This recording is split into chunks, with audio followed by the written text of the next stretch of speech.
ši žiema, kuri po daugiau nei 10-mečio parodė, jog mūsų kelių infrastruktūra yra visiškai susidėvėjusi ir subirėjo po šios žiemos akyse, nepakankamas finansavimas, tiek infliacija, kuri mažino galimybės daugiau atlikti darbų, tiek perkrautas sunkiasvoris transportas, tiek netolygus finansavimas keliam.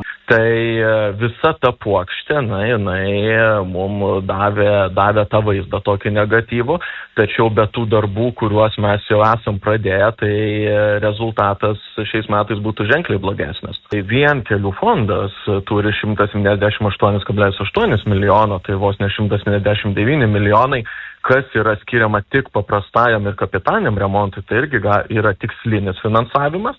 Taip pat nemažiau kaip 68 milijonai iš KPP bus skiriama valstybinės reikšmės kelių paprastajam ir kapitaliniam remontui.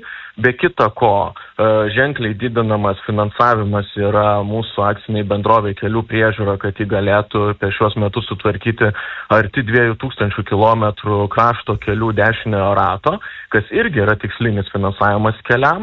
Be kita ko, ir 206 milijonai skiriami savivaldybėm, būtent vietės reikšmės keliam, tai savivaldybės irgi tuos kelius tvarko ir tai yra viso bendro kelių tinklo, tiek valstybinio, tiek vietos savivaldos suma. Mes turim į visą tinklą žiūrėti bendrai, nes žmogus, kuris važiuoja keliu, jis nežiūri, kad nežino, ar tai yra valstybinės reikšmės kelias, ar tai yra vietinės reikšmės kelias, savivaldybė tvarko, jam tai yra tiesiog kelias.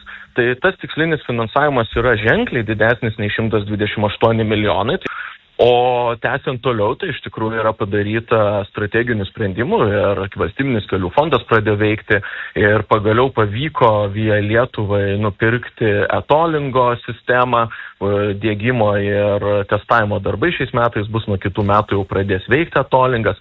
Taip pat mes pradėjome ir akciją Stop kelių gadinimui, ką žino visi, jog perkrautas sunkiasvoris transportas iš esmės labai stipriai niokoja mūsų visus kelius, tai būtent ir ta akcija buvo pradėta. Tai vertinant viską sistemiškai, aš manyčiau, kad yra daug daroma ir dar daug bus padaryta gerų darbų.